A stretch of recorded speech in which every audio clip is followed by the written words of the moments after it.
இன்றே சப்ஸ்கிரைப் செய்து உங்கள் ஃபேவரட் ஷோகளை காணுங்கள். துர்காமா, துர்காமா. என்னடா செல்லம்? துர்காமா, நீங்க நானு சூர்யா 3 பேரும் பீச்சுக்கு போலான்னு சூர்யா கூப்பிடுறாரு. வாங்க பீச்சுக்கு போலாம். என்னையும் கூப்பிட்டாரா? ஆமா, நம்ம 3 பேரும் தான். வாங்கம்மா போலாம். கண்டிப்பா போலாம். ஆனா அம்மாக்கு ஒரு சின்ன வேலை இருக்கு, அதை முடிச்சிட்டு நான் வந்துடுறேன். அதுக்குள்ள நீ போய் குளிச்சிட்டு ரெடி ஆயிடு, சரியா? ஓகே, நீங்களும் சீக்கிரம் ரெடி ஆகுங்க. லேட் பண்ணாதீங்கம்மா. சூர்யா அப்புறம் மனசு மாறினால் மாறிடுவாரு. சரி சரி, ஓகே, நான் வரேன், நீ போ. என்ன துர்கா, தேவி மோனை எங்க ரெடி ஆயிட்டு இருக்கு சொல்றா? சூர்யா பீச்சுக்கு போலான்னு சொன்னாராம். அதுவும் என்னையும் கூட்டிட்டு போலான்னு சொல்லிருக்காரு. அதான் தேவிமா பயங்கர சந்தோஷத்துல இருக்காங்க. அப்படியா? ரொம்ப சந்தோஷம். சூர்யா மாமா மனசு மாறதுக்குள்ள சீக்கிரம் காஃபி குடிச்சு கிளம்பி. இந்தா.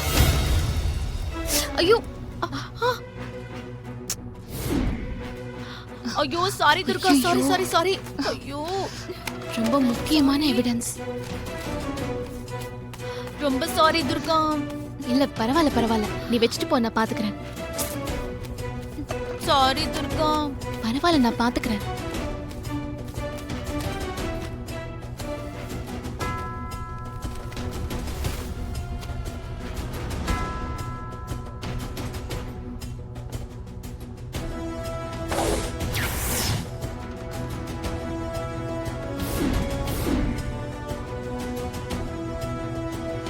அங்க ஒரு வாட்ச் இருக்கு. இந்த எவிடன்ஸ் கொலைகாரனோட தான்.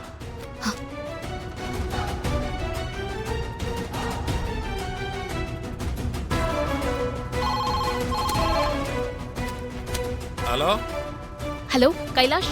வணக்கம் மேடம், சொல்லுங்க மேடம். கைலாஷ், அந்த மினிஸ்டர் மகன் இறந்த இடத்துல அங்க எடுத்த போட்டோஸ்லாம் பார்த்தேன். சம்பவ இடத்துல இருந்து கலெக்ட் பண்ண திங்ஸ் லிஸ்டையும் நான் பார்த்தேன். போட்டோல இருக்கிற ஒண்ணு இதுல மிஸ் ஆகுதே. என்ன சொல்றீங்க மேடம்? கலெக்ட் பண்ண திங்ஸ் எல்லாம் கரெக்ட்டா லிஸ்ட் பண்ணிருக்க மேடம். நீங்க அனுப்பின ஒரு போட்டோல ஜென்ஸ் கட்டுற ஒரு வாட்சோட ஸ்ட்ராப் அருந்து விழுந்திருக்கு. ஆனா அது லிஸ்ட்ல இல்லையே, மிஸ் ஆயிருக்கு. சாரி மேடம், கலெக்ட் பண்ண திங்ஸ்ல வாட்ச் ஸ்ட்ராப் இல்ல மேடம். அப்ப அந்த வாட்ச் ஸ்ட்ராப் அங்கதான் இருக்கும். நீங்க உடனே அந்த இடத்துக்கு போய் அதை பாதுகாப்பா எடுங்க. நான் இப்ப வந்துடுறேன். Okay madam. ஐயோ, தேவிமா வேற பீச்சுக்கு போக ரெடி ஆயிட்டு இருப்பாங்களே.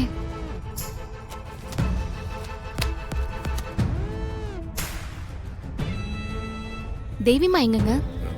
நீ தான் குளிச்சுட்டு ரெடியாக சொன்னியாமே, அதான் ரெடி ஆயிட்டு இருக்கா. ஓகே. என்ன துர்கா, ஏதோ யோசனைல இருக்கிற? ஏன், என்னாச்சு? நீ வரலையா? நான் வரணும் தான் தேவியம்மாவை ரெடியாக சொன்னேன். ஆனா அதுக்குள்ள ஒரு சின்ன வேலை. என்ன வேலை? இல்ல, அந்த மினிஸ்டரோட பையன் கொலை கேஸ்ல ஒரு முக்கியமான தடயம் கிடைச்சிருக்கு.